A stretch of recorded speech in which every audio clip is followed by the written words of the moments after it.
I guess I'll start just by saying difficult day for a lot of players for sure today, because in my 10 plus years of doing this and having these conversations with these players, today was by far the most taxing and the most emotional from the player's standpoint, because there were lots of gray area decisions that we were faced with going into this season, and at the end of the day, you have to make these decisions. But there were a lot of guys that made great cases for themselves to stay here based on a number of factors. So whenever players are close to making the team and have done virtually everything that you've asked them to do, it's a difficult discussion to have with these players. So it was a difficult day for a lot of these players to hear that message. But I'll turn it over to any questions that anybody has about some of these personnel decisions. Craig, Martin Marincin last year came in, played 44 games, was arguably some nights your best defenseman. What happened? I mean, Well, I don't think anything really happened. I think throughout training camp there was a lot of competition for defensemen, and I think you're looking at different areas of strength and a bit of a different mix than having Marty. Marty is a very good and played very well for us last year. Sending Marty down was one of those difficult decisions. It's not a decision that we can't unwind in a very short period of time. I think from my perspective, the decision was, at what point do we give Brad Hunt an opportunity? I think at what point do we keep Darnell here and give him some games to see where his development, because I think we can all agree that Darnell is just going to continue to get better and better with this experience. Brad Hunt is a guy that we all like for his ability to provide offense. Does Marty Marincin do some things better than Brad Hunt? Absolutely. But Brad Hunt definitely does some things and can help us in an area of need. So that's difficult for Marty, but it is the third year of his entry-level deal.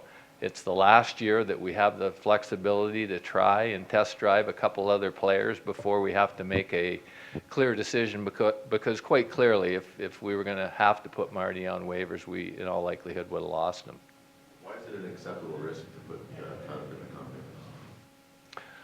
Well, I think that we can debate on the effectiveness of Tyler Pitlick. I think Tyler is at a position right now that we wished he would have been at a year or a year and a half ago.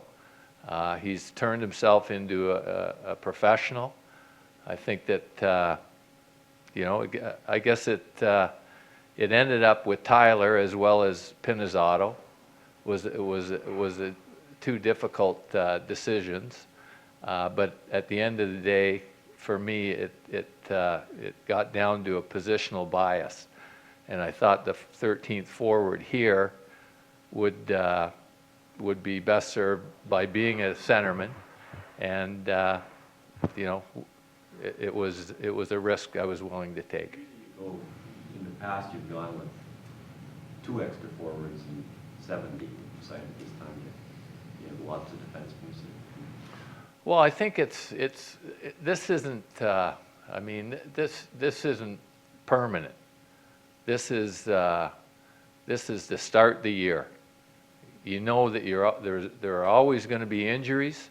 There's always going to be performance issues. So it's not that we can't unwind. The only decision we really couldn't unwind would be Darnell, sending him back. We couldn't unwind that decision.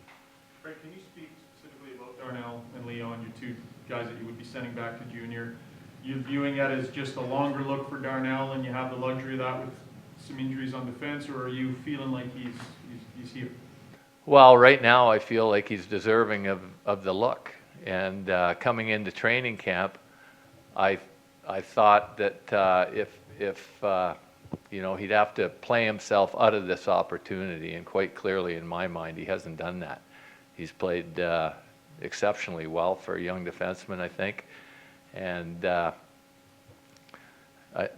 we'll see where it goes with Darnell. As for Leon, he's outplayed all the competitors, and I think that he looks to be ready for this opportunity. It's tough to project and forecast what they're going to do with this opportunity, but generally with guys like that of high pedigree, you want to play them till their point of failure, and we haven't seen that yet on either of those players. You decide too that Clefbaum was better than Marinson, the both defensemen? Yes, I thought Oscar gives us a bit of a different element. I mean, I think he had a better camp than Marty. Marty started slowly in camp, and Dallas can give you the assessment of the performance level of both players, but I thought Marty played better the last little bit of training camp, as he had to. Craig, just back to Nurse for a second. If you knew, some people give the rookies the 9 games knowing all the time they're going back to junior. If you felt that Darnell was going back to junior no matter what, would he already be back?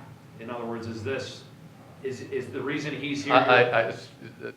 It's a complicated question, and for me, it looks like he's ready and deserving of this opportunity. That's the simple answer, and in a lot of ways, I think he outplayed the guys that he was up against. And did we want to default to the easy decision? Okay, we can send Darnell back.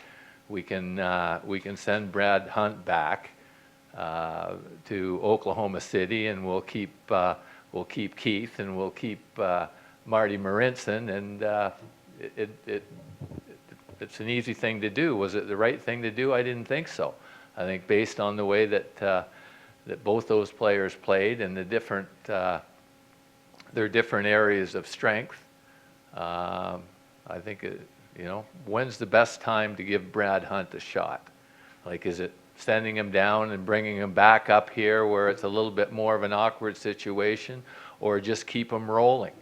And I thought that he's deserved the right to fail, and he's played very well. Lander just not making the progress? No, I think Anton had a much better camp than he had last year, but I think there were guys that outplayed him, and we're not closing the book on Anton, but he's got to go back and wait for his next opportunity.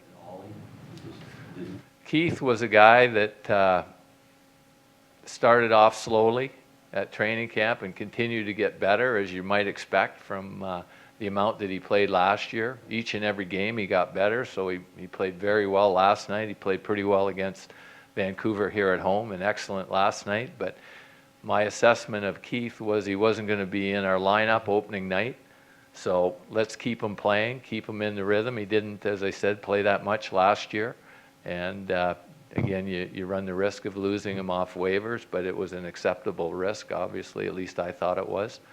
And keep him playing, and then see what happens down the road.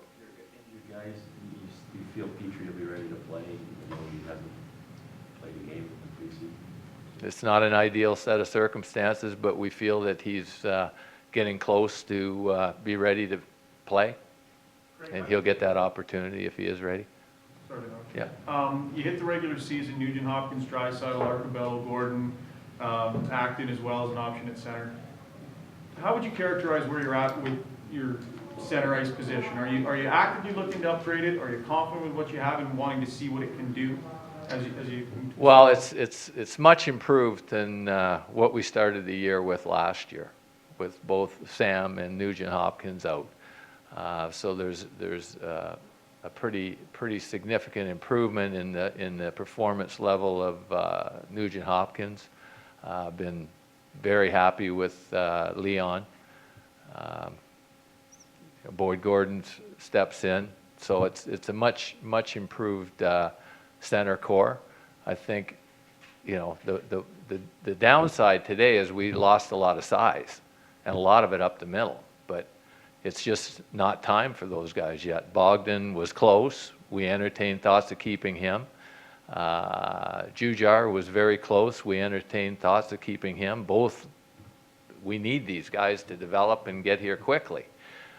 So because of the performance level of those two, you know, if we're less likely to add somebody that that would be filler in the center ice position. If we could add somebody that's going to have a big impact and fill a lot of areas of need, we'd be open to doing that, but we're less likely to do something as a Band-Aid solution.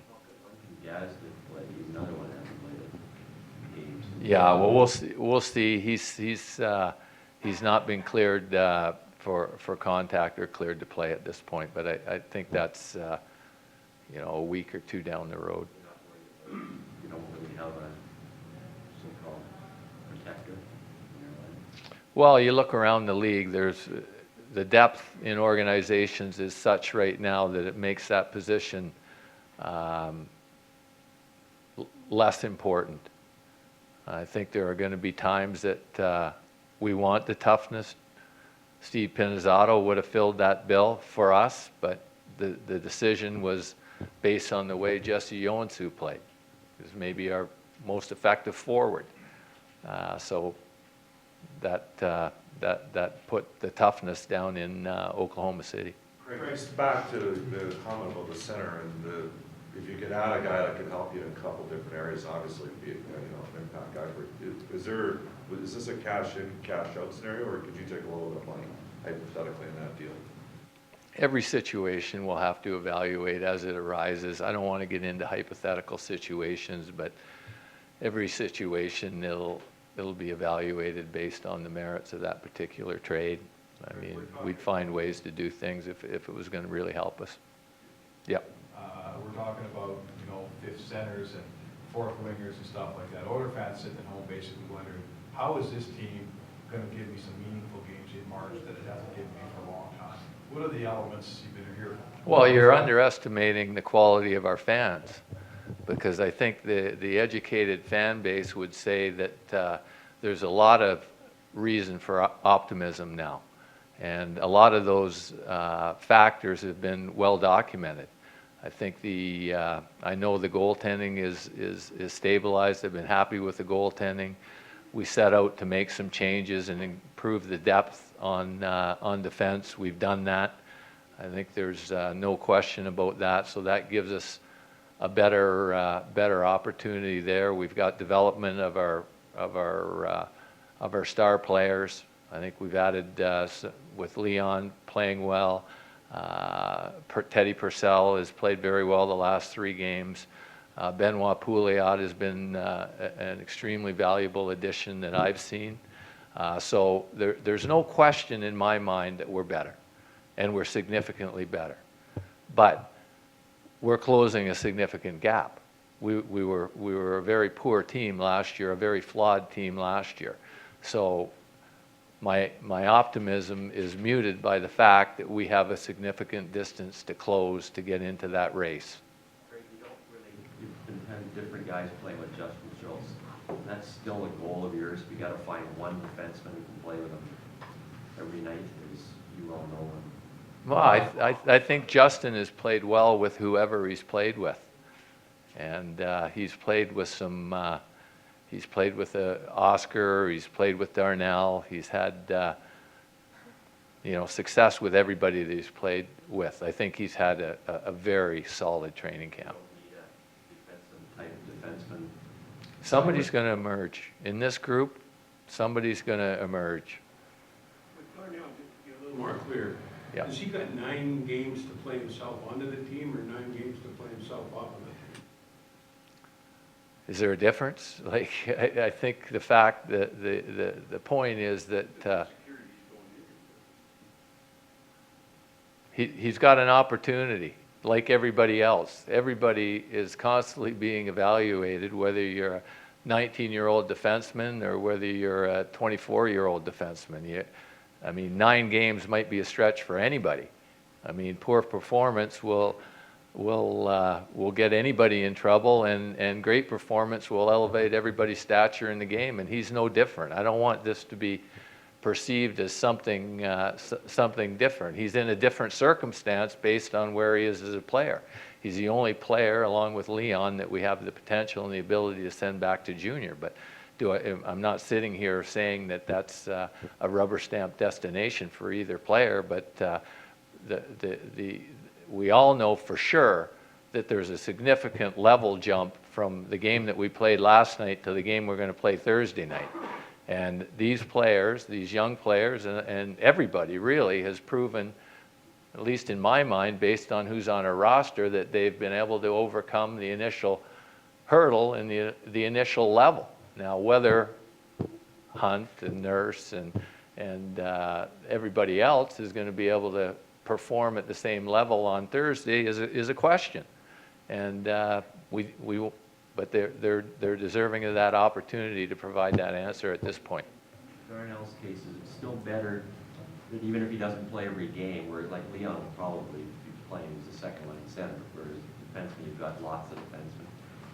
Still better for him to not necessarily play 9 in a row. Maybe he sits out some here than. It's all based on decisions for the coaching staff and performance level.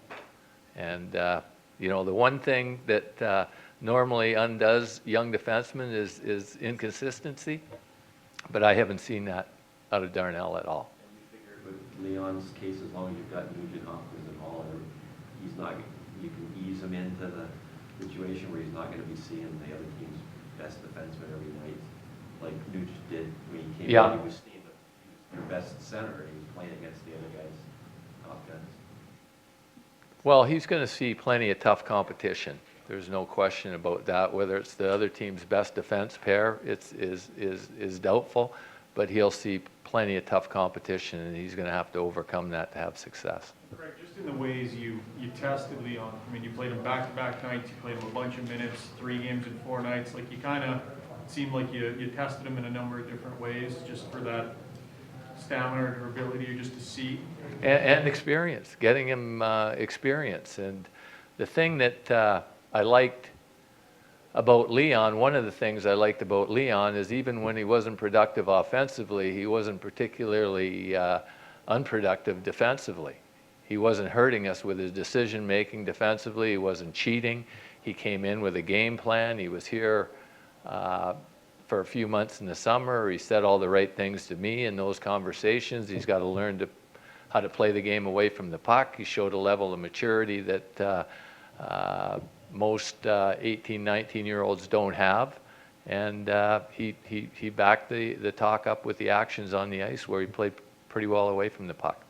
Craig, you touched on last night's game, and as the game wore on against Vancouver, it seemed a lot of the guys that we've been talking about in this room were playing that desperate, like, one final chance. Could you articulate how much of a swing there might have been even in the last 30 minutes of the Vancouver game? I mean, were there some impressions made right up until the last second that played a factor in your decisions today?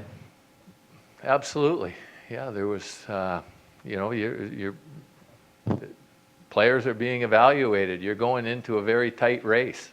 And, you know, we're sitting here having made these decisions today, but do we know that they're going to be permanent decisions? Do we know that all these guys are going to be able to handle it? No, we don't. But, you know, I liked a lot of things about the game last night after the start, and we'll see. But I'm optimistic going into the year, as I normally am. Is it having a clear-cut starter, a number 1 guy, or is it that will just sort of happen? I mean, everybody wants answers written in stone here. I mean, it's just